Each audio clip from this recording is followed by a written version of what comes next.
Hola y bienvenidos a OsteoFit Talks.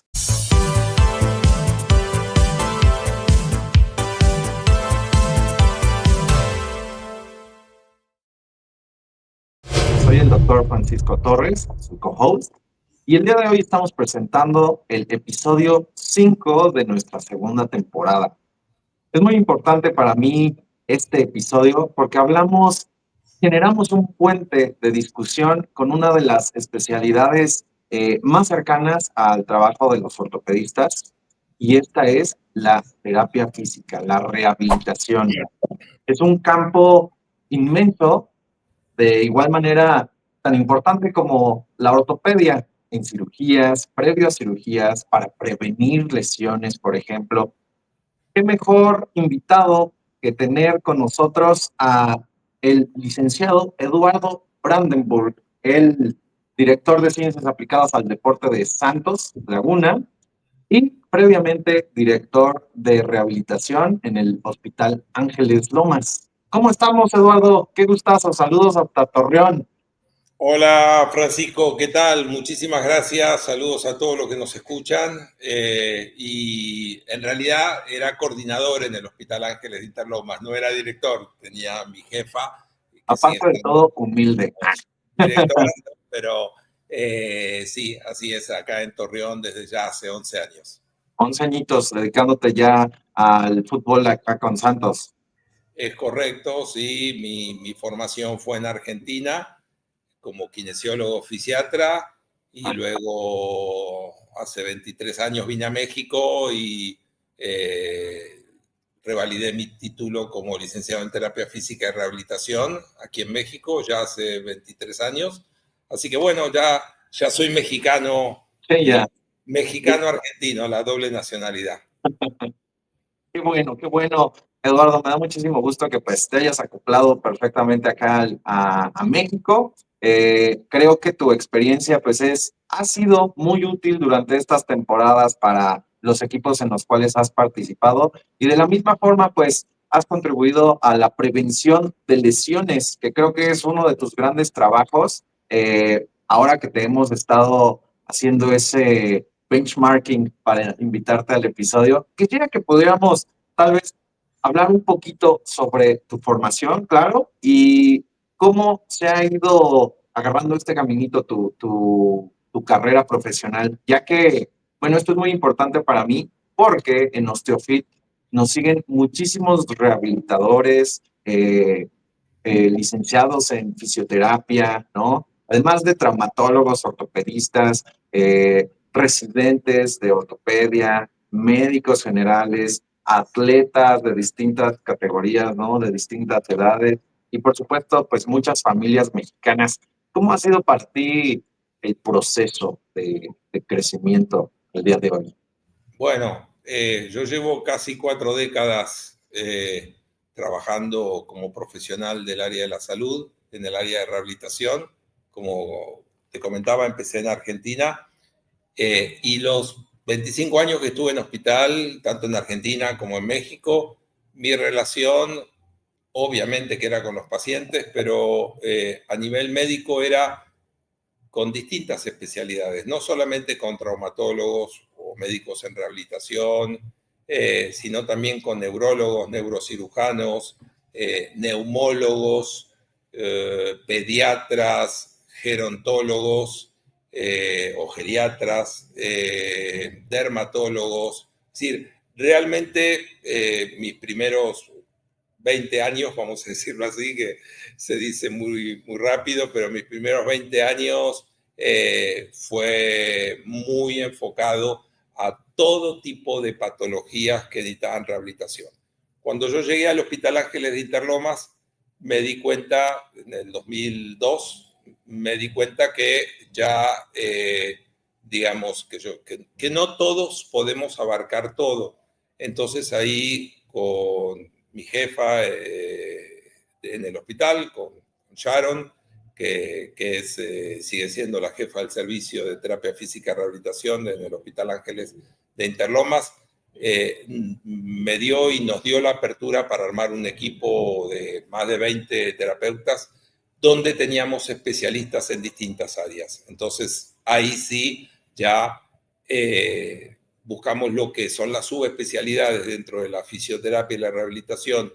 Por ejemplo, la terapia pulmonar es una subespecialización que no está como, es decir, lamentablemente la profesión no tiene bien estandarizado las subespecialidades, ya depende de la formación que elija cada uno. Como profesional tiene que hacerla de forma privada y luego con la experiencia juntar esa maestría o ese diplomado o esas certificaciones que tomó con la especialización. Entonces, armamos un equipo de trabajo y cuando llegaba, bueno, cuando yo trabajaba en el Hospital Ángeles, llegaba un paciente y lo valorábamos, obviamente, y entonces le armábamos un plan de trabajo que es diferente a que un fisioterapeuta te atienda y te haga todo. Por ahí el paciente venía 2 horas, 3 horas, 4 horas y tenía entonces acceso a 2 o 3 especialistas y a terapias diferentes con el objetivo, obviamente, de mejorar la calidad de la salud del paciente. Creo que eso es algo que muchas veces pues, la gente no ve, ¿no? Hasta que se lo planteas así, de no solo lo estoy valorando yo, lo está valorando un grupo que pues es interdisciplinario, ¿no? Aquí la fisioterapia cardiopulmonar considero que es de las más nuevas, de las más novedosas. Muchos creen que la rehabilitación es pues tratar los músculos, recuperar rangos de movilidad de articulaciones, sí, pero no, o sea, la verdad, si ponemos a caminar a un paciente en una caminadora, le vas midiendo la oxigenación y ves que baja a 80, 70, ah, caray, algo más se tiene que hacer, ¿no? Que solo ponerlo a hacer ejercicio. Tal cual, es así. Y bueno, logramos armar un gran equipo para mí, donde todos colaboramos y todos trabajamos, no solamente con el paciente externo que venía al servicio, sino también subíamos a piso, hoy lo siguen haciendo, a ver pacientes hospitalizados, ya sea en terapia intensiva, en terapia intermedia o en habitación normal, digamos, donde si podíamos bajar al paciente a piso, al área de rehabilitación lo bajábamos y si no, nosotros éramos los que subíamos. ¿Por qué? Porque la terapia en realidad eh, es, es, eh, es parte del éxito del trabajo del doctor. El médico, ya sea, vamos a suponer, un traumatólogo, que te opera una rodilla, de lo que sea, de menisco, de cruzado, de cartílago, de lo que te opere la rodilla. ¿Cuándo debería empezar la rehabilitación? Pues lo ideal es empezar antes, empezar a aumentar un poquito el tono muscular y preparar toda la parte articular previa a la cirugía. Pero muchas veces no es así, el 99% de las veces no es así. Entonces, si no es así, por lo menos empezar desde el mismo día que te operaron. Obviamente con indicaciones del médico, en este caso del trauma, pero, por ejemplo, una cosa que se hace, y yo creo que ya se hace en todos los hospitales, supongo yo, que nosotros lo empezamos a hacer hace más de 20 años en el Ángeles, es te operan y cuando estás en el área de recuperación nos avisa el traumatólogo y ya vamos con el CPM, que es un aparato movilizador pasivo continuo de rodilla, donde te mueve muy lentamente la rodilla en los grados que tú quieres o que el médico dice mejor no superes los 45 grados de flexión, por ejemplo, digamos, entonces no le doblas la rodilla a 90 grados, le doblas lentamente y ya se lo dejas continuamente 2 horas, 3 horas, se lo vas cambiando, vas graduando los ángulos, es decir, eso trae beneficios, ¿para qué? Porque hoy estoy en el deporte y yo te puedo decir lo importante que es salir lo mejor y antes posible de una lesión. Pero la persona que no es deportista y tiene sus actividades profesionales o sociales, también tiene que salir lo antes y mejor posible. Entonces, es como que decimos, no, vamos a hacer diferencia y no creo que tengamos que hacer diferencia. Yo creo que lo que se aprendió en el área de la medicina y la rehabilitación deportiva se tiene que volcar a toda la área de la medicina y la rehabilitación. No sé, te voy a dar un ejemplo, ¿no? ¿Por qué si te operan del tendón de Aquiles te voy a inmovilizar 6 semanas el tobillo. ¿Por qué? Es decir, ¿y por qué no 3 semanas el tobillo?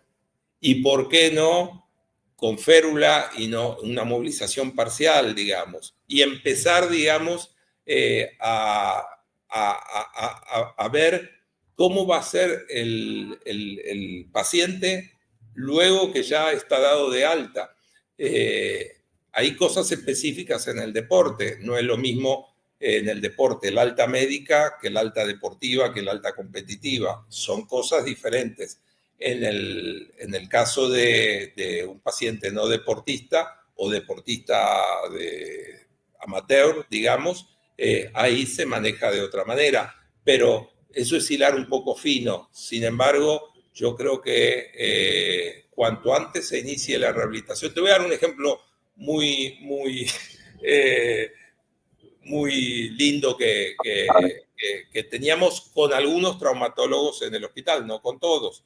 Pero si te operaban, por ejemplo, de una condromalacia de rótula o desgaste de rótula del cartílago o de un menisco roto, ¿no? Entonces yo le pedía al traumatólogo que me deje 4 o 5 horas después, que ya está en la habitación del paciente, que se va a quedar una noche en el hospital, porque normalmente se quedan una noche en el hospital y salen al otro día en este tipo de cirugías. Aunque podría ser ambulatoria, pero en general se maneja con una noche de internación, ¿no? Entonces yo le pedía que me deje ponerle electroestimulación en el cuádriceps sin tocar la rodilla, es decir, para contraer y no perder tanto el tono muscular. Es decir, tenemos músculos que si no los trabajamos, algunos músculos se atrofian rápidamente, pero rápidamente estoy hablando de días de no trabajarlo. Entonces, para no perder tanto el tono, que es el estado de semicontracción del músculo o el volumen del músculo, la idea que le planteamos ahí a algunos traumatólogos y algunos accedieron es poner electroestimulación en el cuádriceps, empezar a activar el cuádriceps. No hablo de otra cosa que de activación del cuádriceps. Sin poner en riesgo para nada, insisto, ni siquiera nos acercamos a la rodilla. Estamos como 10 centímetros por arriba de la rodilla hacia la ingle. Y la sorpresa de los traumatólogos era que después que le sacaban el vendaje de Johnson o, digamos, el vendaje compresivo a los 7, 8, 9, 10 días, cuando le iban a quitar los puntos, se encontraba que la rodilla no estaba tan inflamada. Y entonces empezamos a entender relaciones que si activas al músculo, el músculo te ayuda como bombeo porque la mayoría del líquido acumulado sinovial con sangre postquirúrgico y va, digámoslo técnicamente, al saco subdural, digamos abajo del recto intermedio, digamos, ¿no? Pero al contraer el músculo ayudamos a bombear. Entonces, vamos a decir, la combinación del CPM en algunas horas del día, la movilización pasiva, para no perder tanto el arco de movimiento, las restricciones y la electroestimulación, pues fantástico. Y son cosas que finalmente el único que se beneficia es el paciente. Y lo que tenemos que entender todos los que estamos en el área de la salud, que el único protagonista es el paciente. En el momento que uno quiere tomar protagonismo y dice el fisioterapeuta, porque hay fisioterapeutas o kinesiólogos que dicen, no, yo me encargo, yo lo saco, yo soy el salvador. El mero mero, como diríamos aquí. En el momento que empezamos a tomar o que queremos tomar ese protagonismo y se nos va del foco, que el único protagonista es el paciente, no es la enfermera, no es el camillero, no es la terapeuta del lenguaje, no es el médico, no es el fisio, no, es el paciente y todo lo tenemos que hacer hablado con el paciente. Claro, claro. Yo te puedo decir que, bueno, eso no solo pasa en el mundo de la rehabilitación, ¿sabes? Yo, de igual manera, me he visto muchas veces frente a ese escenario donde o sea, el traumatólogo hizo todo el trabajo. Claro que no, o sea, depende mucho del paciente. El paciente es el protagonista de su historia, ¿no? Es la persona que está saliendo de este punto. No hay que alzarse la camisa por ellos, ¿no? Así es, así es. Yo entiendo la preparación y el profesionalismo de cada área de la salud, pero después de vivir 25 años en hospital, te digo que para mí el alma del hospital es el servicio de enfermería. Es decir, si se te cae el servicio de enfermería, si no son lo profesionalmente lo que deben ser, no jala el hospital, no jala. Te puedes tener al mejor médico, al mejor directivo del hospital, a la mejor tecnología. El paciente está 24 horas y por ahí nosotros interactuamos 1 hora, 2 horas, 3 horas. Las 24 horas del día el servicio de enfermería está permanentemente con las indicaciones que le deja el médico, inclusive ya sea la dieta, la hidratación o la medicación que le deje. Es decir,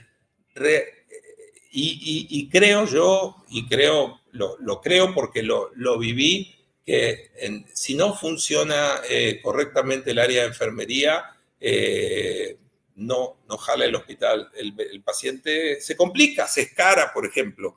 Se escara, que quiere decir, tiene una llaga, por ejemplo, una herida en la piel, digamos, por estar apoyado, sin movilizarse. Sin comer. Muchas otras cosas, digamos, ¿no? Bueno, que realmente para mí, por eso digo que uno, es decir, cuando elige una profesión, tiene que estar convencido que elige esa profesión.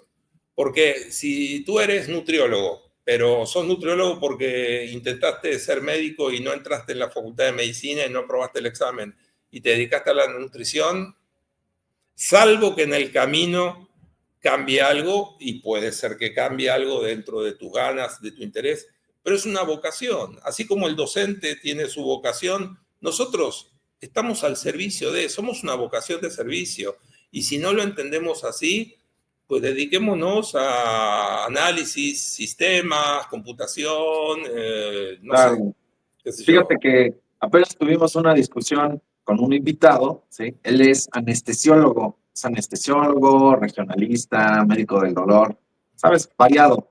Pero en la charla, él nos mencionaba que muchos de los anestesiólogos suelen ser, pongámoslo así, cirujanos frustrados, ¿no? Que por querer estar en la sala de quirófano, aunque no sean el cirujano, el gine, el traumatólogo, pues buscaban estar en quirófano, y una vez que están en quirófano, resultan que no es lo que les gustaba. Esto derivado, pues, imagínate, de un tema tan complejo y delicado como las adicciones en el personal de salud. Bien debes de saber tú, Eduardo, que los anestesiólogos, por ejemplo, padecen de esta propensión a ciertas sustancias anestésicas como el fentanilo, no tanto porque no tengan autocontrol, sino porque esa misma pérdida de el estímulo de que te gusta tu trabajo, pues ellos tienen el medicamento a la mano, ¿no? No hay forma de que, bueno, a menos que el hospital esté en una situación muy precaria, pero ellos suelen tener las herramientas en la mano. Entonces, lo único que los detiene de usarla o no usarla, pues es el hecho de que les guste su entorno, que estén donde quieren estar, ¿no? Y, por supuesto, que sean personas eh, bien dadas, ¿no? No, estas herramientas pues, no deben de estar a la mano de personas que no suelen tener autocontrol, que pues están en un estadio depresivo tal vez. Eso también lo vimos mucho hablando de cuestiones de residencia.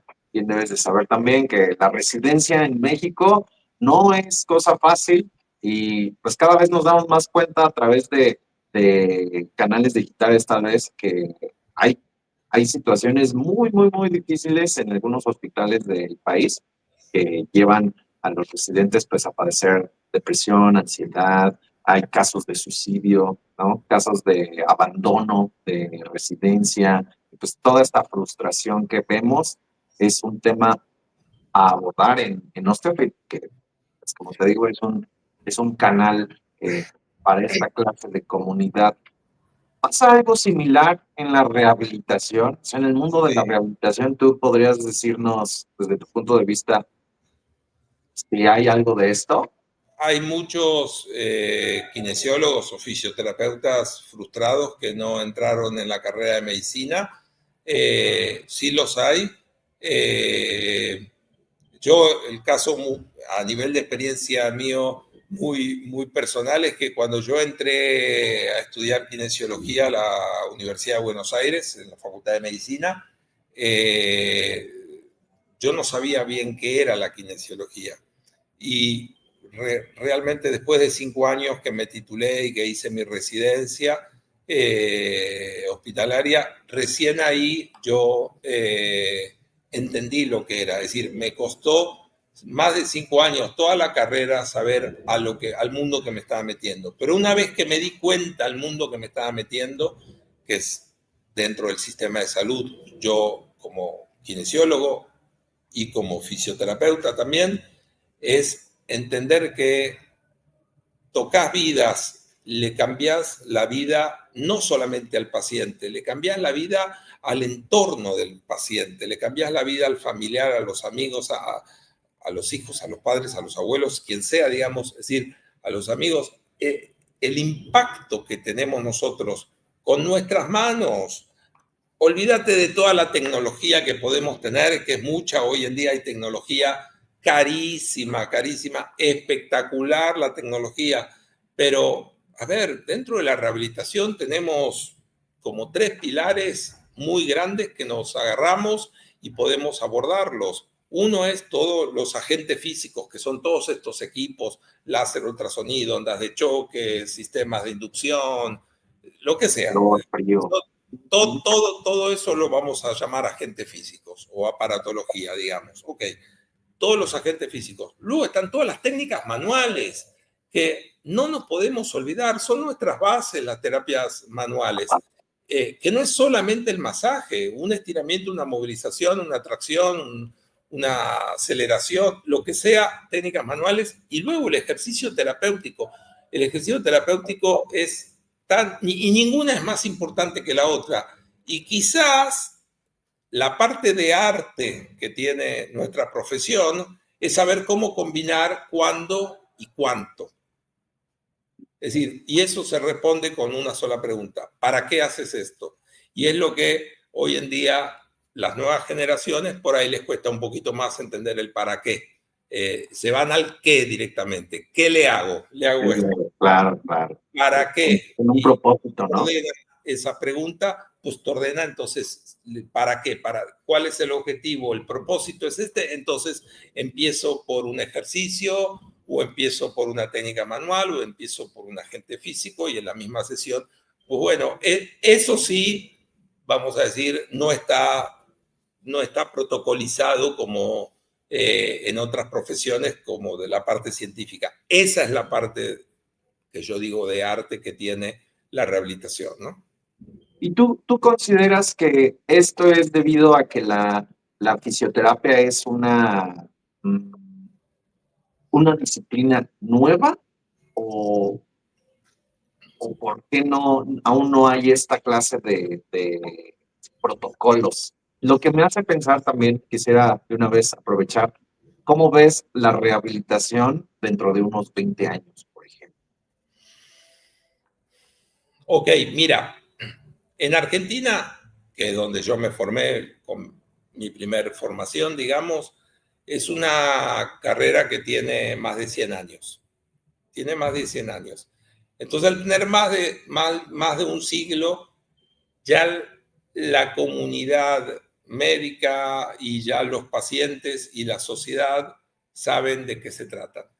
Hace 40 años, 50 años atrás, cuando yo entraba a un hospital, por ahí decía, yo soy kinesiólogo, y el paciente no sabía, ¿y qué vienes a hacer? Como que hace 23, 24 años, cuando llegué a México, me pasó un poquito eso, y ahora cada vez menos, obviamente, con respecto a la fisioterapia.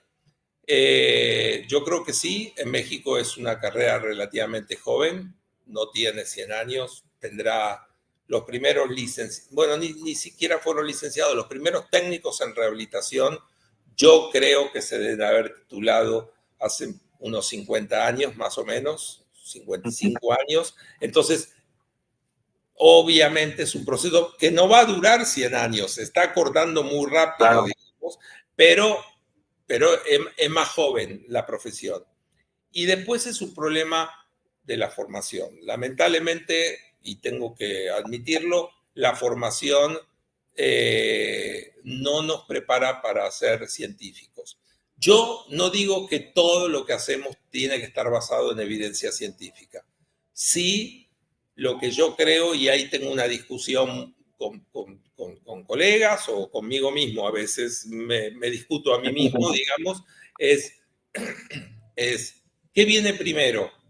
¿La técnica, digamos, o digamos, el tratamiento o la evidencia científica? Yo creo, esto lo creo yo, primero viene el tratamiento. No hay nadie que se ponga a escribir un libro, a ver, ¿qué vamos a hacer el día que tengamos una fractura del quinto metatarsiano y que lo operen y le pongan un tornillo en el quinto metatarsiano? Entonces, vamos a hacer en el día 1 esto, y se pone a escribir un paper. Yo creo que es al revés, que te llega un paciente posoperado de fractura del quinto metatarsiano, donde le pusieron un tornillo el traumatólogo en el quirófano, y tú dices, bueno, el médico me dijo son 90 días para que vuelva, por ejemplo, a correr, saltar, patear una pelota o lo que sea, o jugar al tenis, digamos, ¿no? Sí, ok. Y en esos 90 días no hay un paper escrito. Yo tengo que sentarme personalmente a empezar a trabajar y a probar. Y hay mucho de ensayo y error. Lo que pasa es que tenés que tener la habilidad y la inteligencia de que el error no sea perjudicial para el paciente ni retrase nada. Entonces, pero una vez que ya pasaron los años y que todo eso ya está protocolizado, ahí sí es una responsabilidad nuestra que no nos forman en las universidades, no nos forman para escribir. Es No nos, otro boleto. sí, entonces no escribimos, es muy poquito la gente que escribe y es una lástima porque entonces yo no digo que tú te recibas y agarres un manual del protocolo de todo lo que tengas que hacer, porque no es siempre de la misma manera y hay variables que es decir, contemplar todas las variables muchas veces no es tan sencillo. Pero, a ver, en medicina está claro, te duele la cabeza, te tomas una aspirina y chance te para el dolor de cabeza. Pero si te tomas 15 aspirinas de golpe, no solamente no te va a dejar de doler la cabeza, sino vas a tener un montón de problemas, tu cuerpo, de efectos colaterales negativos. Claro. Bueno, eso no lo tenemos estandarizado en la rehabilitación. Esa es nuestra responsabilidad. Podrías decir que hace falta publicar, ¿no? Publicar creo que siempre es bien aceptado, sea de donde venga, pero aparte, pues creo que el tema siempre es cómo empezar, ¿no? Y cómo mantener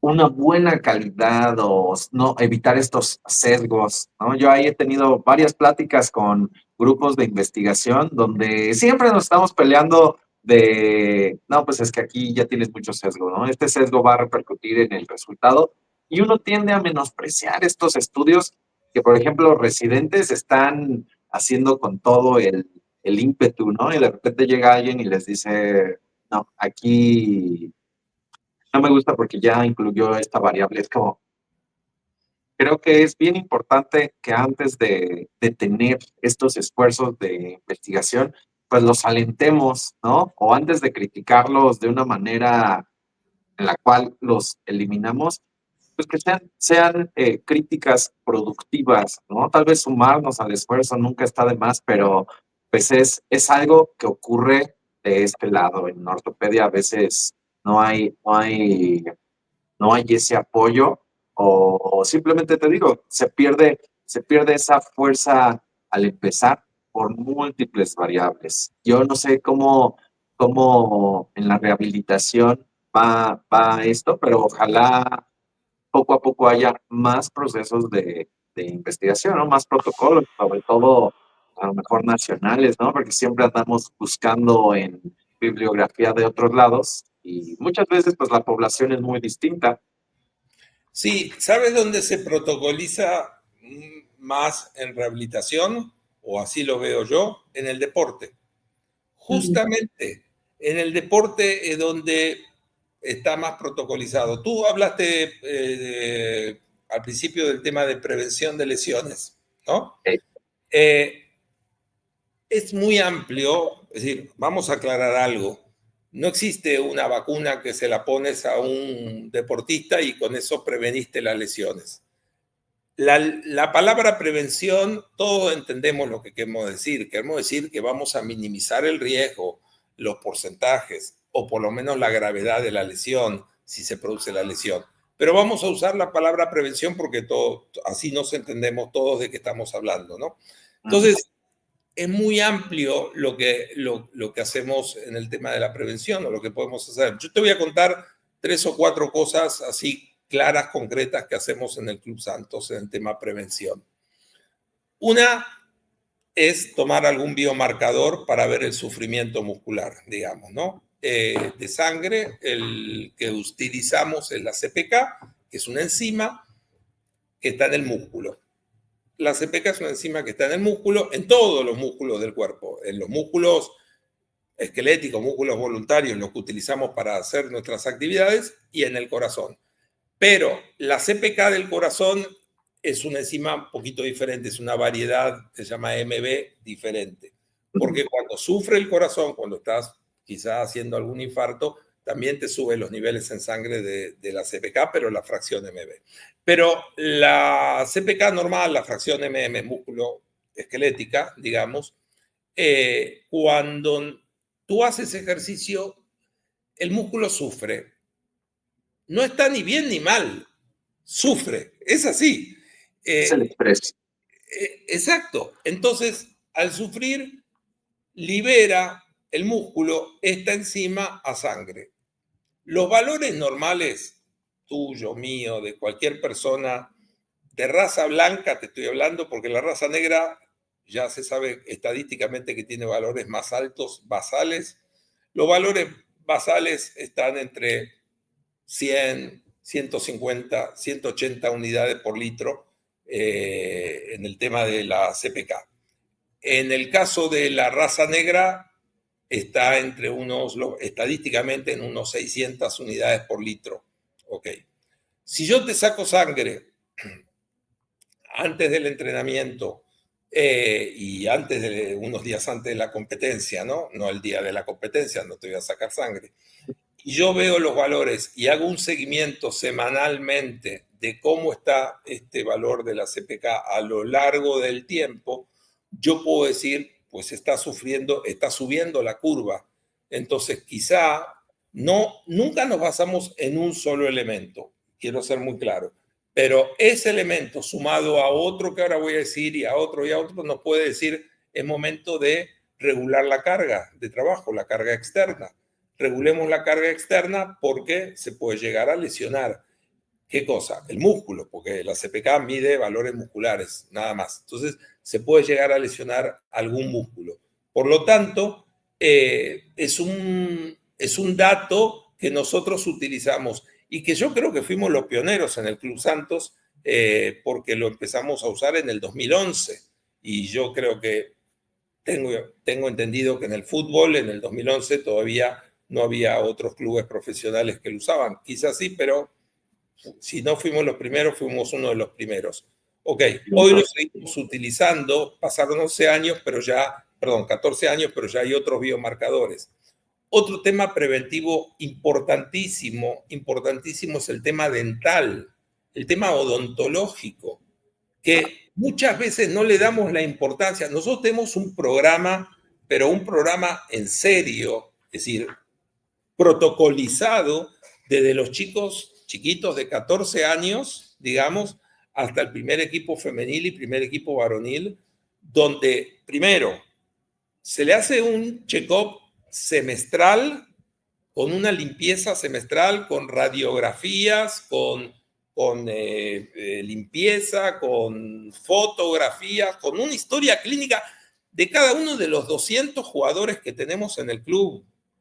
Promedio tenemos 200 jugadores y se le hace todo ese protocolo previo y luego si aparece algo, pues la acción es el tratamiento, ¿ok? Y si no aparece nada, fantástico, dentro de 6 meses volvemos a hacer todo con todos. Y este protocolo, esto sí está bien protocolizado, con fechas, con dónde, con cuándo, con qué, con para qué, con cómo, todo lo tenemos. Y las bacterias que tenemos en la boca, obviamente pueden irse a la saliva, a la sangre, y si llegan al músculo, no digo que por eso te vas a desgarrar un músculo, pero si ya hay una predicción o una fatiga o un pequeñito estiramiento muscular y encima estamos en presencia de alguna bacteria, va a hacer que vamos a decir, los deslizamientos miofibrilares no sean los mismos, digamos, no tengan la misma elasticidad el músculo. El simple hecho de que al deportista hay que darle antibiótico, por ejemplo, para tratar esta infección una vez que ya se corrió, limita su funcionamiento, ¿no? O sea, lo vemos en deportistas, ¿no? Que, bueno, más bien yo acá con mis compañeros de gimnasio, por ejemplo, que de repente adquieren una enfermedad, una infección que hace que su médico general les haya dado, por ejemplo, quinolonas, ¿no? Y a la semana, ¡pum!, se rompió el tendón de Aquiles. ¿Por qué? Por estar tomando antibiótico cuando, pues esto pudo haber sido prevenido, a lo mejor si fue una enfermedad digestiva, ¿no? Causada por una bacteria dental o algo que haya comido, no sé, se pudo haber evitado, ¿no? O sea, sí entiendo este concepto de prevención a través de un sistema dental, se me hace algo maravilloso, ¿sí? Pero perdóname por haberte No, no, no, interrumpido. no. Creo que es muy importante esto, es muy valioso para todos los que nos Es decir, puedan. hay cosas que de cajón las tenemos protocolizadas y se hacen a todo el club. Hay cosas que solamente se le hacen a el primer equipo varonil y femenil. Y hay cosas que se hacen dependiendo de la necesidad. Perdón, antes de continuar, dijiste algo de las medicinas y de una lesión muscular. Pues está más que probado que las estatinas para bajar el colesterol, cualquiera de la familia de las estatinas, cualquiera, todas, pueden causar a largo plazo endurecimiento a nivel de los tendones. Entonces sí te puede romper un tendón de Aquiles o un tendón rotuliano con un movimiento que normalmente por ahí no te lo rompes y de repente sí te lo rompes, pero estuviste tomando 40 miligramos de estatina durante 10 años o 15 años, digamos. Entonces, saber todo eso es parte también de la medicina deportiva, saber justamente no te voy a, aunque no sea doping las estatinas, porque es para bajar el colesterol, digamos, aunque no tenga nada que ver con el doping, igual hay que saber cómo regularlas y cómo hacer el seguimiento con los laboratorios correspondientes semestrales, a ver si cuanto menos dosis mejor. Pero hablaste del rendimiento y ahí yo quiero explicar un poquito qué son las ciencias aplicadas al deporte para el Club Santos. Este departamento se abrió hace 14 años, no existía en México, en todo el país no existía un departamento así. Existía un departamento médico, punto. Pero no existía un departamento. Y lo voy a explicar muy claro qué es el Departamento de Ciencias Aplicadas al Deporte. Tiene 3 patas. La primera pata es el área de la salud o el área clínica.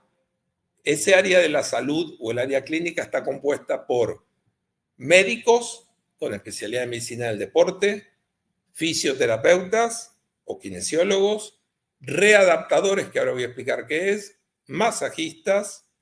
Todos ellos forman parte del sistema de la pata de salud, de la columna de salud de ciencias aplicadas al deporte. La otra pata es el rendimiento, la performance.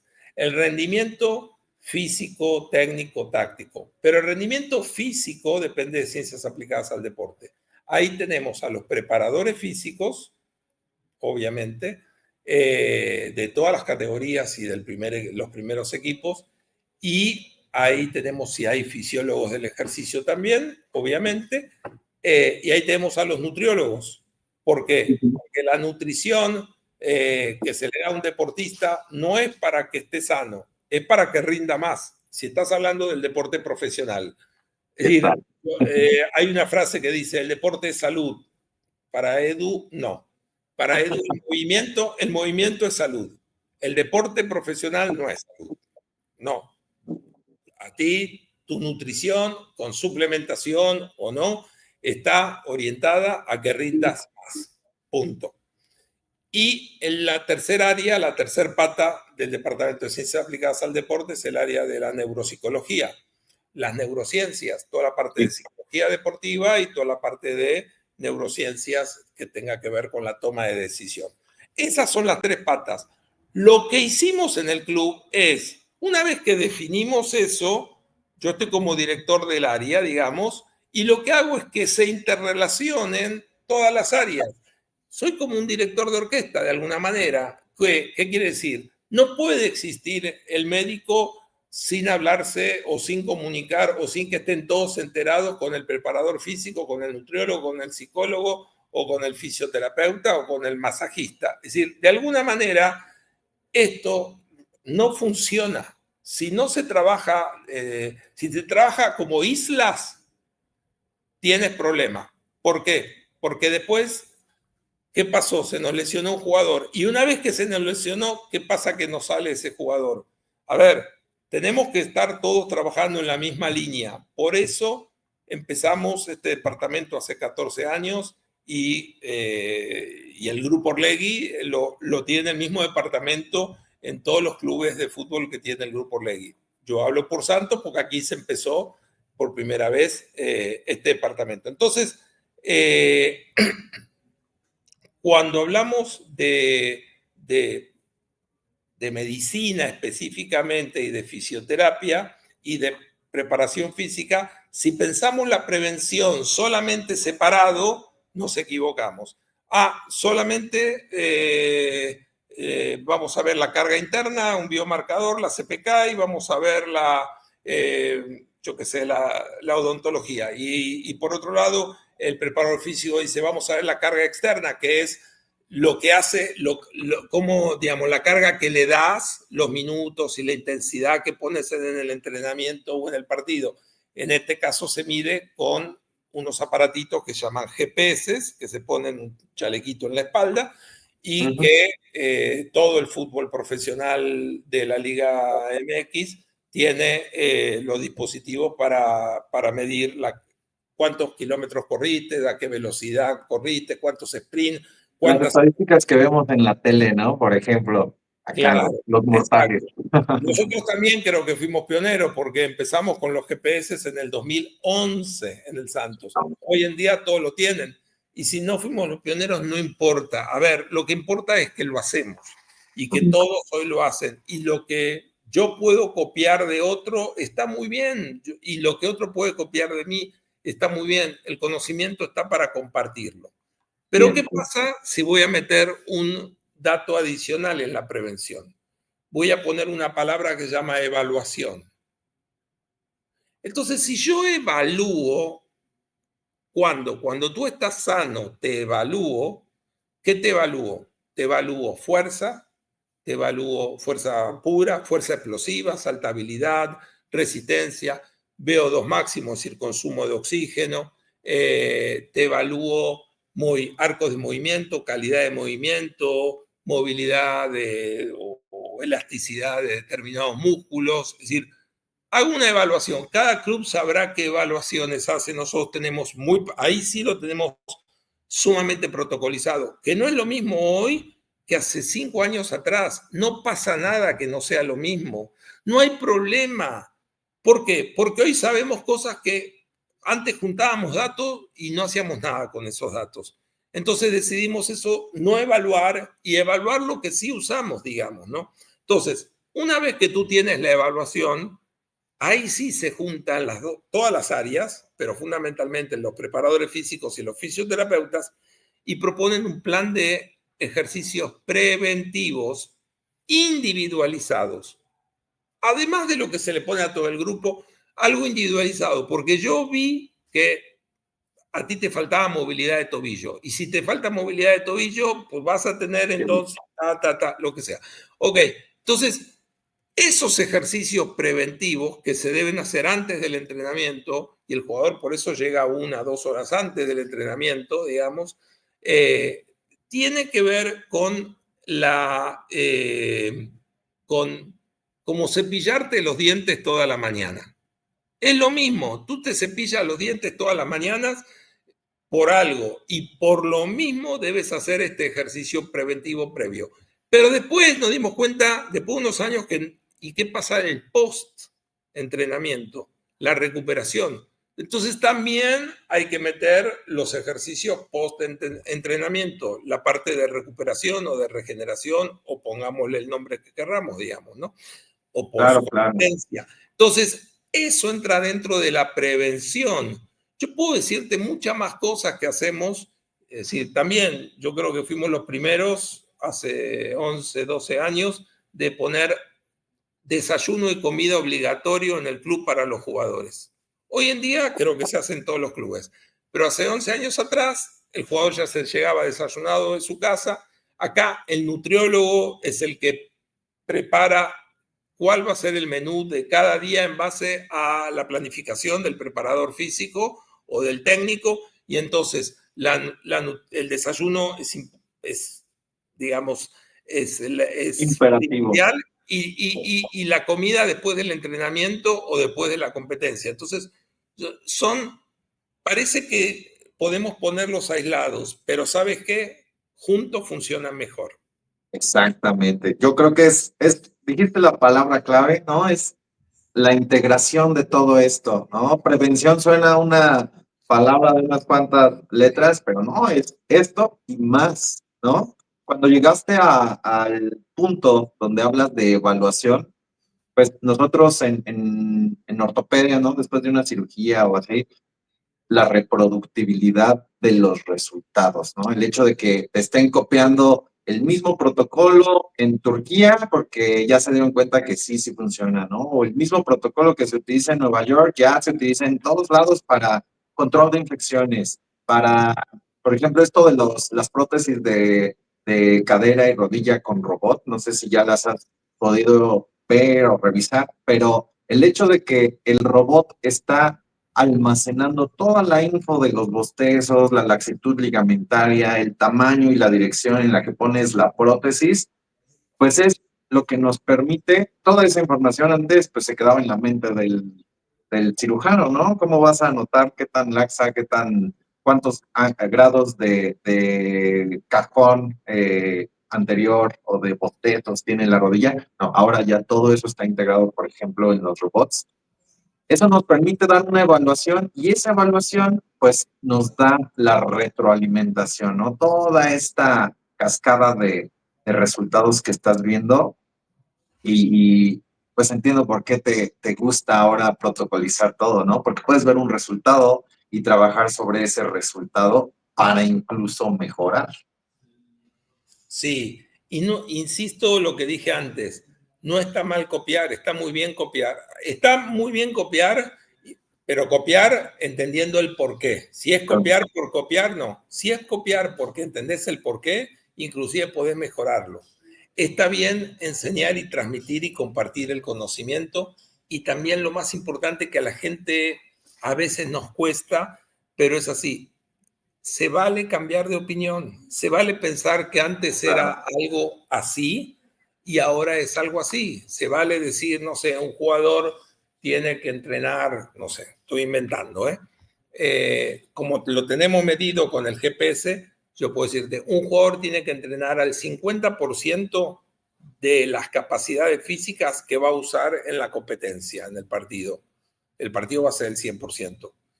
Pues quizá antes se pensaba así, yo no lo sé, pero ahora se sabe que hay que entrenar a la misma capacidad que vas a jugar, porque si no, volvemos al tema de prevención de lesiones, volvemos al mismo tema. Si yo entreno, no sé, A media. 20 kilómetros por hora de velocidad, 21, 22, y en el partido te exijo 25 kilómetros por hora de velocidad en los sprints, 26, 27, no estás preparado y entonces te vas a lastimar. Entonces, claro. eso también habla de la prevención. Y entonces, antes pensaba, no pasa nada si cambiamos de opinión, no está mal decir, antes, y no es decir me equivoqué solamente, es decir, antes esto funcionaba y ahora ya no funciona esto, lo que funciona es esto. Y así con muchísimas cosas, digamos, ¿no? Donde realmente tenemos que trabajar, es decir, que ir a los congresos, que compartir, que escuchar a la gente que tiene experiencia que dice en las webinars o en los congresos y después ponerse a estudiar y si hace falta tener la humildad de llamar a tu colega de otro equipo y decirle, necesito que me expliques esto, ¿cuál es el problema? Es decir, algo que nosotros no fuimos pioneros, por ejemplo, que lo tomamos de otros clubes, el tema de la cámara termográfica, para ver, digamos, primero la compramos la cámara con el software para ver la termografía, digamos, si es una cámara que te muestra las zonas de calor, de temperatura del cuerpo, lo apuntás, le sacas una foto y primero lo usamos para todo, después dijimos no nos sirve, no lo usamos para nada y ahora recién estamos en el punto donde ya fuimos de un péndulo de un extremo al otro y ahora, ¿y eso gracias a qué? A que empezamos a preguntarle a los otros clubes cómo lo estaban usando, para qué, cuándo, cómo, digamos. ¿Cuál es el problema? No soy ni menos ni más por preguntarle a un colega. No pasa absolutamente nada. Entonces, es un mundo del deporte, mira, hablando de compartir, no tiene nada que ver con el deporte y saco el tema. Durante yo dos años estuve fuera del fútbol, los últimos 2 años me fui 2023, 2024, no estuve trabajando en el fútbol, recién volví al Santos ahora este año, ¿no?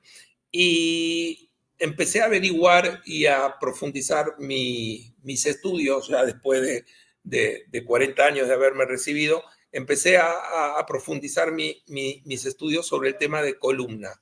¿Por qué? Porque durante, no sé, 30 años en hospital venía haciendo lo mismo y los resultados eran los mismos y no cambiaban. Es decir, venía un paciente con alguna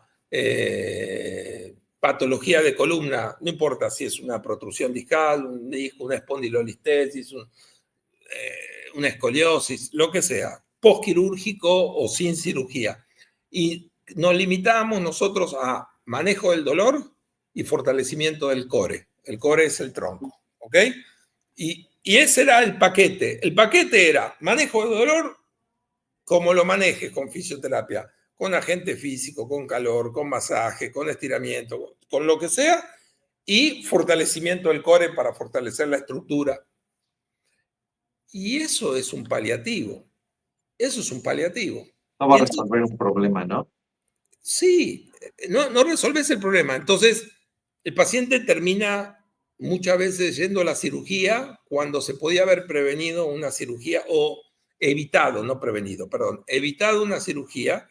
Y entonces empecé a viajar, ver qué se hace afuera, en otro lugar del mundo. Y hoy la fisioterapia tiene una herramienta que es muy antigua, pero se usaba mal, o no se usaba mal, no se usaba como se usa ahora en tecnología, que es la descompresión de la columna. Descompresión con equipos especiales, como si fuesen camas de tracción, pero en vez del paciente acostado boca arriba, con el paciente acostado boca abajo y con movimientos de flexión, de bombeo y de lateralización. Si la hernia es posterolateral izquierda, le abrís el espacio hacia la derecha, digamos, por ejemplo, ¿no? Entonces, esto nadie me lo ocultó. No, acá en México, muy poca gente, muy pocos médicos saben. Pues, ¿qué hay que hacer? Hay que difundirlo. Claro, claro. Hay que decirle, vente, es decir, haz esto, pruébalo, mándame tus pacientes. Es decir, pero si nos callamos la boca porque pensamos que yo en Torreón soy el más chingón en una población, soy el único fisioterapeuta que tengo ese equipo, esa camilla especial de descompresión, y entonces estoy equivocado. Si yo creo que por ser el único me voy a llenar de dinero, estoy equivocado. No es así. En Pasa, cambio, pasa. si Yo, más gente sabe, entonces más médicos y más pacientes van a acudir a este tipo de tratamiento donde no vas al síntoma, vas al origen del problema. No digo que el 100% de los casos puedas evitar la cirugía, no digo. A veces sí, a veces no, pero ya estás haciendo algo diferente y no estás haciendo lo que... Por eso digo, yo durante 30 años hice lo mismo y ahora digo, no alcanzó y por eso me puse a investigar qué hacían en otro lugar del mundo. ya Esto, le diste la vuelta a la moneda, ¿no? sí, A sí, ver y qué esto pasa. lo mismo en el deporte y en todas las cosas. Así que, a ver, y ya cerrando, digamos, mi postura como profesional, como fisioterapeuta, ya cerrando mi postura, yo te digo que después de los 5 años de carrera en la universidad donde no sabía qué estaba haciendo y qué iba a hacer de mi vida, hoy en día te digo que somos muy afortunados los fisioterapeutas porque recibimos doble paga. El agradecimiento del paciente y la paga económica. Y no todas las profesiones tienen esa fortuna.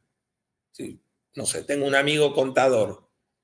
Y el agradecimiento, a Tómalo.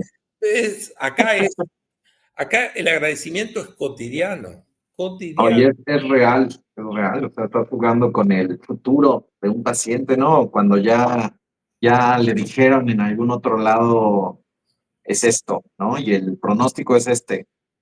Cuando le dices que él se puede, sabes, como tomar las riendas de esa decisión que le comentaron en algún lugar, que a fuerza en la cirugía o que ya no iba a volver a jugar, y tú le propones que con Rehabi, con un buen protocolo de rehabilitación, puede salir adelante. A lo mejor no evitar una cirugía, pero sí complementarla. Uf, yo he visto pacientes que llevan no sé, meses, si no es que años sin caminar. Y el momento en el que lo pones a caminar y ves la cara del paciente es como, ¿es que te podía?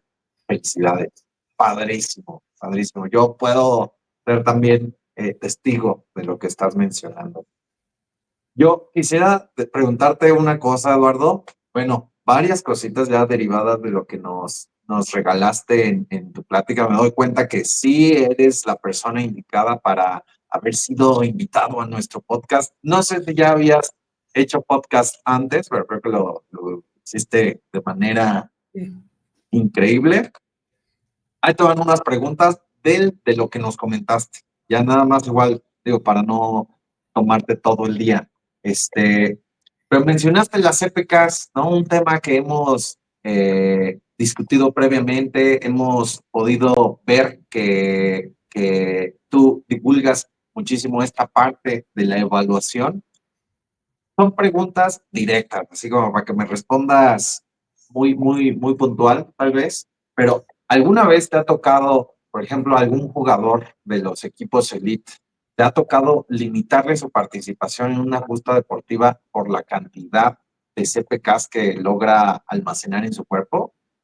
Buena pregunta. No, la respuesta es no. La respuesta es, tú das recomendaciones al cuerpo técnico, no al jugador porque no quieres condicionar al jugador también, ¿eh? Hay un tema que, porque si el Me encanta. jugador, si tú le dices, uy, saliste alto de la CPK y en 2 días tenés partido y cuídate, y yo qué sé, Se vuelven locos. se va a poner nervioso, otra vez el tono muscular, que es el estado de semicontracción, va a aumentar y entonces en el momento que quiera hacer un sprint, tac, por ahí se rompió. Ah, Yo te dije que era porque tenía las... No, es mentira eso.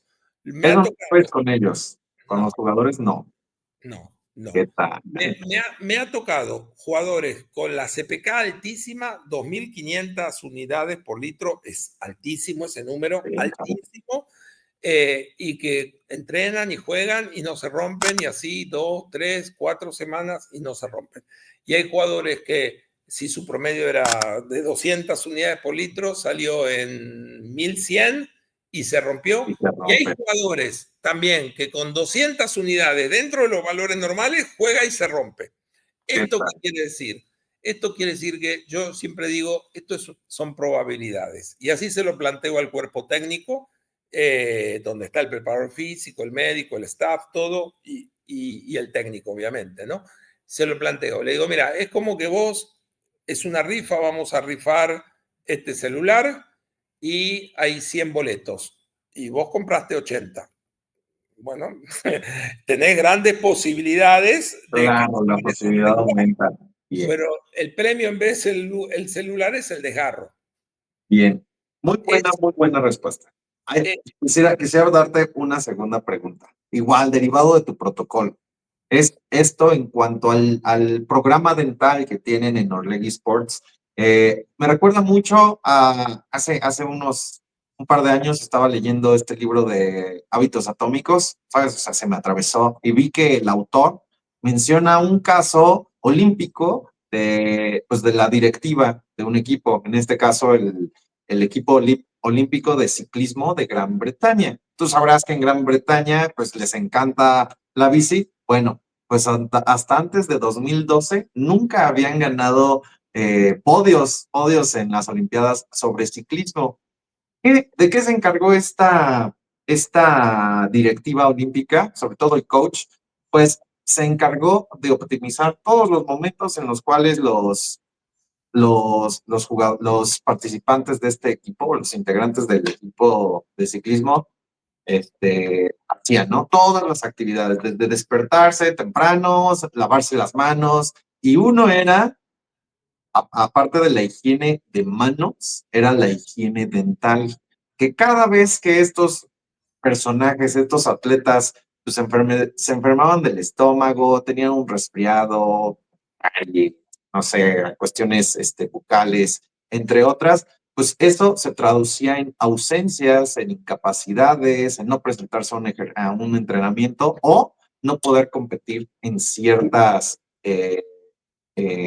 mandas deportivas. Bueno, pues a todo esto, cuando empezaron a hacer el tracking, cuando empezaron a evaluar, ¿sí? Y vieron la retroalimentación que les daba este programa de optimización del día, ¿sí? Ya que los jugadores se enfermaban menos, comían mejor, se lavaban las manos cada ratito, se cepillaban los dientes, ¡pum! Desde 2010 hasta ahora, Chris Froome, por ejemplo, en el Tour de France, que se ganó tantas medallas. En 2012, pues Gran Bretaña se llevó los podios de ciclismo, por ejemplo. O sea, lo que tú estás diciendo, si lo podemos replicar en un caso, ¿no? Fuera de Santos, pues lo vimos ahí. Entonces, creo que más que una pregunta, es reafirmar que la prevención en todo el sentido de la palabra, va hasta en las cosas chiquitas, como lavarse las manos antes y después de ir al baño, ¿no? O ir al dentista de manera recurrente, aunque no tengas un problema dental. O sea, el hecho de que esté optimizado tu cuerpo, pues aumenta, más que prevenir lesiones, aumenta el rendimiento de los equipos, como dices, ¿no? Esto de las ciencias aplicadas al deporte, pues se me hace maravilloso. La última, déjame eh, decirte algo, Francisco, perdón. Se me hace mucho sentido lo que acabas de decir, pero mucho sentido. La palabra clave, higiene. higiene y Higiene de todos los sentidos. ¿Por qué? Higiene del sueño. sueño, por ejemplo. Sí, Por ejemplo, la higiene, una buena higiene del sueño, es decir, del descanso. El mejor momento para recuperar, la mejor forma de recuperar, no existe nada mejor y donde todos los procesos biológicos se dan en el sueño. la higiene de las uñas, un podólogo que te atienda una uña que tienes de repente que te está lastimando, te baja el rendimiento. El dentista que tú de repente tomas agua y sientes una sensación, no tienes un desgarro muscular, pero sientes una sensación rara y te estás hidratando en la mitad de un entrenamiento o de una competencia y sientes así, ya te distrajo, ya te bajó el rendimiento. Es decir, Ya no le atinaste la portería, ¿no? la palabra clave, higiene, te la compro. Bien, bien. Oye, derivado de esto, en tu programa en tu protocolo, los atletas que participan en tus cuidados, ¿tienen horas estrictas de sueño o horas estrictas, por ejemplo, para salir de noche? Es algo que creo que más que nada es pregunta personal. Ok. Estamos evaluando una forma de monitorizar eso. ¿Por qué? Porque vos le podés decir educarlo a cualquier persona. Yo te puedo decir, mira, a las 10 de la noche tenés que estar acostado y media hora antes no puedes usar ningún celular ni nada y tenés que comer. Yo todo eso te lo puedo decir. Pero de ahí a que lo cumplas, solamente te tengo en la concentración. Fuera de la concentración, que es el día previo al partido, a la competencia, no te tengo. Entonces, te puedo educar, pero no puedo monitorizar. Una palabra que me olvidé, ciencias aplicadas al deporte, tratamos de monitorizar varias cosas. Porque lo que podemos monitorizar, de repente nos puede hacer sentido y cambiar de dirección hacia donde hacemos tal cosa. Estamos evaluando tomar la variabilidad de la frecuencia cardíaca. Resulta, lo digo rápido para que cualquiera persona que no esté en el tema entienda. Vamos a suponer que mi corazón late 60 latidos por minuto. Eso no quiere decir que lata cada segundo un latido. Tac, un segundo, otro latido, tac, y en total en el minuto son 60 latidos. No. Eso quiere decir que en el minuto tuve 60 latidos por minuto, pero puede haber en un segundo 2 latidos, o en un segundo ningún latido, o 3 latidos, o en 2 segundos. Es decir, eso se llama variabilidad de la frecuencia cardíaca. Cuanto más desparejo está, vamos a decirlo así, más adaptado está el cuerpo para poder entrenar y competir. Y eso tiene que ver con, y cuando más parejo está, es al revés, es cuanto más riesgo tenés. Y estamos estudiando la relación entre el descanso y la variabilidad de la frecuencia cardíaca. Cuando lo tengamos, te lo digo. Ya hay gente que lo está haciendo, por eso. Yo no inventé nada acá, ¿eh? Estamos otra vez copiando y viendo lo que están haciendo en otros lados y estamos viendo cómo lo hacemos de una forma práctica, porque tomar la variabilidad en reposo, hacerte acostar en una camilla y hacerte perder 20 minutos antes de entrenar, no es algo práctico. Estamos buscando algo práctico que ya existe y que muchos clubes del mundo y muchos deportistas lo están haciendo, pues cuando lo tenga te lo aviso, pero sí, no, es decir, sí tenemos que monitorizar para decir, bueno, no estás descansando bien. A ver, ¿qué está pasando? Vamos a trabajar en eso. Y por ahí el trabajo resulta ser una clase de mindfulness. Claro, la mente se debe de entrenar también. Y termina siendo decir, pero ¿qué tiene? Todo tiene que ver. Y por ahí el tratamiento va a ser meterte 2 veces por semana clase de mindfulness. Que medites. Exacto. Entonces, wow. Y entonces ver cómo dormiste y cómo fue la variabilidad de la frecuencia cardíaca el día que hiciste o el día que no hiciste mindfulness o el día más 2. Es decir, entonces estamos en eso. Estamos justo en ese tema. No, cuando vengan mis pacientes, te voy a decir, no lo digo yo, lo dice Eduardo Brandenburg, ¿eh? Director de Ciencias Aplicadas al Deporte, Stanford. Eduardo, quisiera pedirte una última colaboración. Yo creo que ha sido una increíble charla, pero no podríamos dejarte ir sin hacerte las preguntas OsteoFit. Las preguntas OsteoFit van de ti a la audiencia, ¿no? Ya sabes, pues, qué clase de audiencia tenemos. No la hagas como para mí, a lo mejor para ti también puede ser, pero son 3 preguntas muy sencillas. Espero que sean sencillas.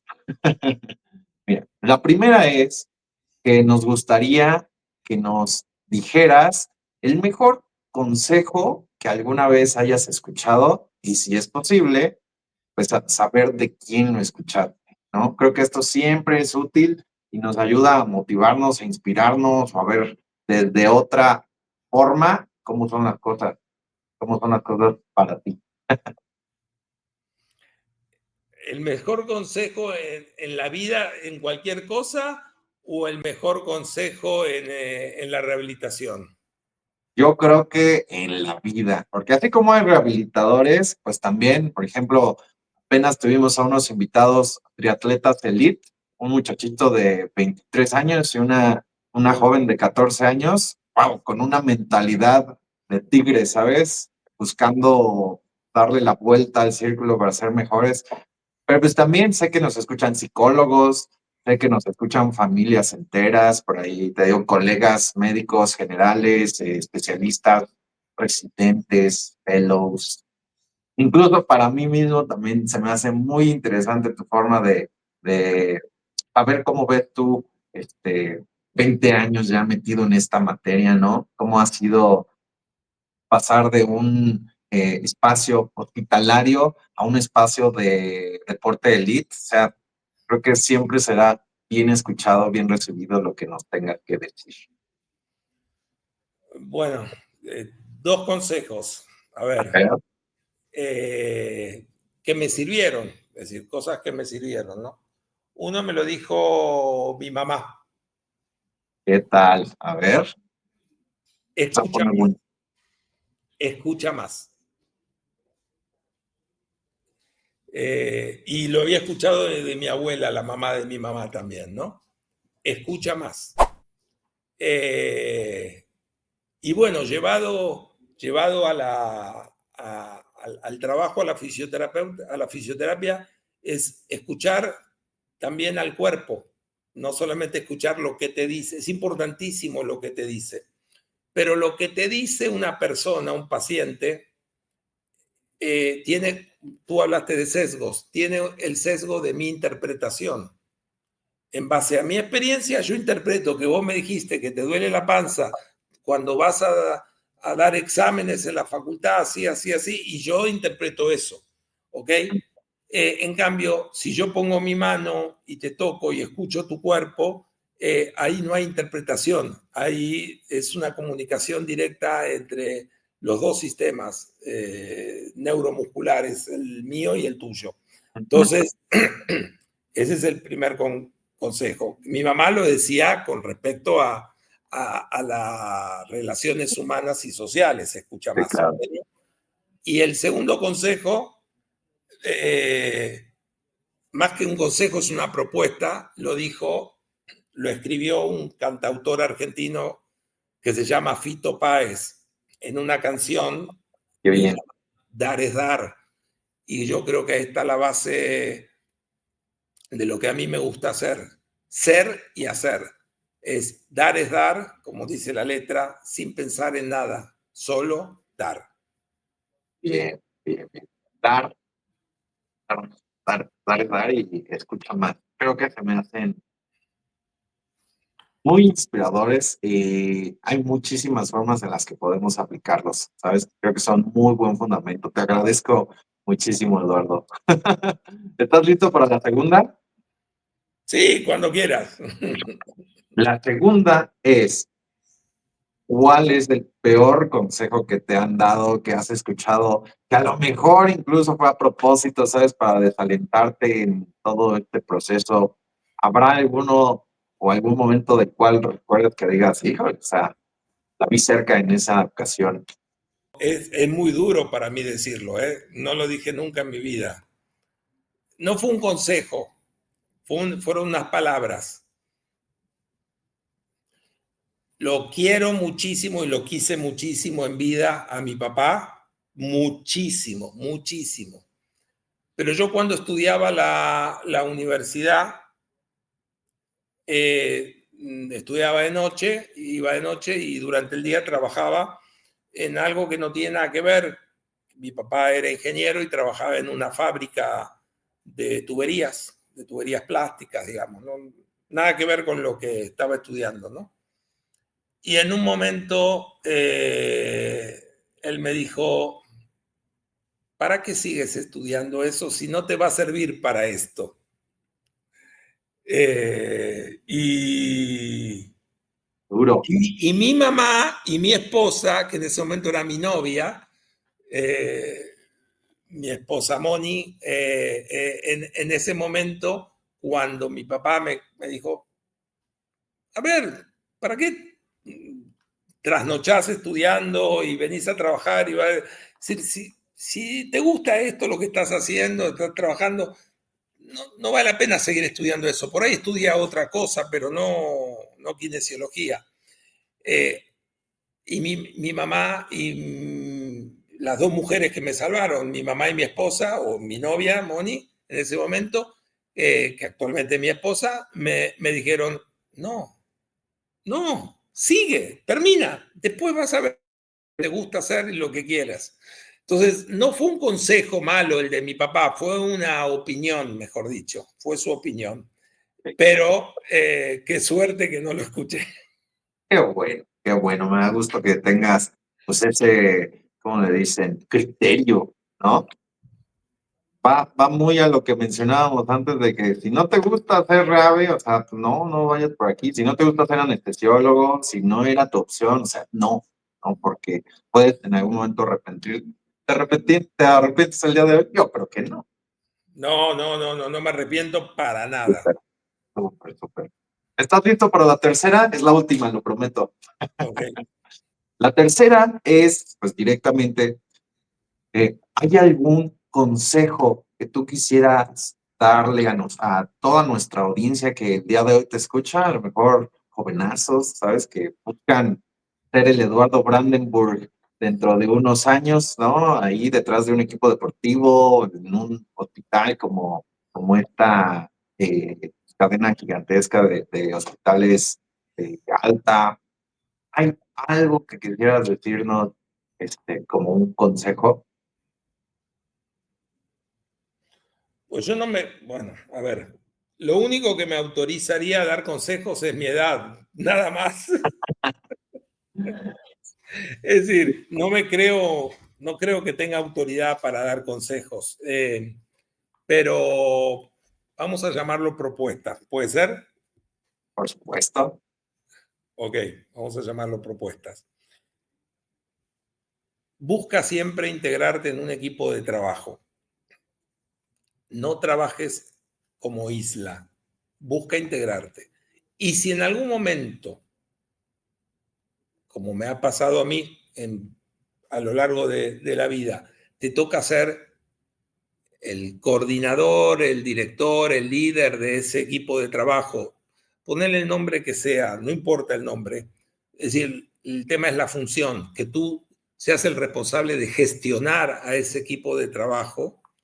Mi recomendación es que escuches a lo que te dice la gente que trabaja en ese equipo y que depende de ti en la organización, y ve con quien está arriba de tuyo en la organización y dile, a él se le ocurrió esta brillante idea. No digas a mí o a nosotros. No, ponle nombre y apellido. A Jaime Lozano se le ocurrió tal cosa. Y cuando te pregunten, a ver, pero explícame cómo es eso, decirle, pará, déjame traer a Jaime Lozano que te lo explique mejor él, porque fue idea de él. Yo compro la idea de él, pero él la va a explicar mejor que yo. Y eso va a potencializar que a Jaime Lozano o a cualquier persona el día de mañana se anime a decirte más cosas, y algunas ideas no jalarán y otras sí jalarán, y que al resto del equipo de trabajo también se entusiasme y entonces se le ocurran decir ideas, y finalmente vivimos y progresamos en base a las ideas que encontramos y que son buenas, ¿no? Wow. Señores, Eduardo Brandenburg nos acaba de dar una breve propuesta. Híjole, yo creo que si nos escucha muchísima gente, es la parte central de nuestra discusión, Eduardo. Te agradezco muchísimo que hayas estado con nosotros el día de hoy, a pesar de pues, estar detrás de este gran equipo Santos Laguna con tanta tradición en México y fuera del país. Eh, no sé si haya alguna posibilidad de que te podamos seguir en alguna red o a través de algún medio, sí, aparte de los de Santos Laguna, pero quisiera que nos informaras al respecto, si te podemos seguir o ver tu trabajo en alguna, a través de algún link, no sé, alguna... Eh, Lamentablemente no uso redes sociales. No uso ninguna. La única red social que uso es WhatsApp, pero ahí está limitado a la gente con la que estoy conectado, digamos, ¿no? Claro. Pero no uso ninguna red social. En esta te fallo. Más mental, diría yo. Qué No, bueno. Bien por ti, no porque, tengo, híjole. a ver, no tengo problema que me ubiquen. Si querés, doy mi correo electrónico y si quiere alguien escribirme para cualquier cosa, solamente que me diga quién es y de dónde me escuchó. Y es decir, abiertamente yo puedo dar mi correo electrónico sin ningún problema. Eso estaría muy bien, si te parece, Eduardo. Sabes, Ok, tal vez en soy, esto sí se me ocurre mucho, a lo mejor algún terapeuta, ¿no? Que quiera escuchar más de tu trabajo, por ejemplo. sí, pedirme lo que sea. Mi correo electrónico es edubrandenburg. Brandenburg es tal cual se escribe mi apellido, como está escrito en la pantalla, las dos veces con N de nene, Brandenburg. Perfecto. Entonces, mi correo electrónico es edubrandenburg y el número 1, el número, @gmail.com. Vientos, vientos.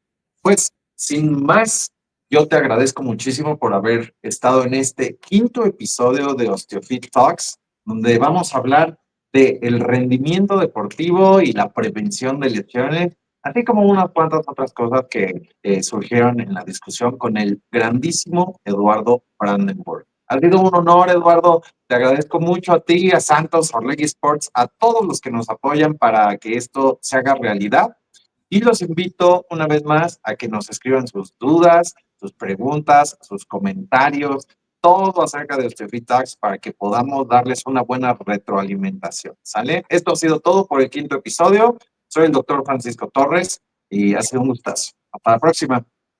Gracias, Francisco. Saludos Bye, a todos. bye, bye, Eduardo, que estés muy bien.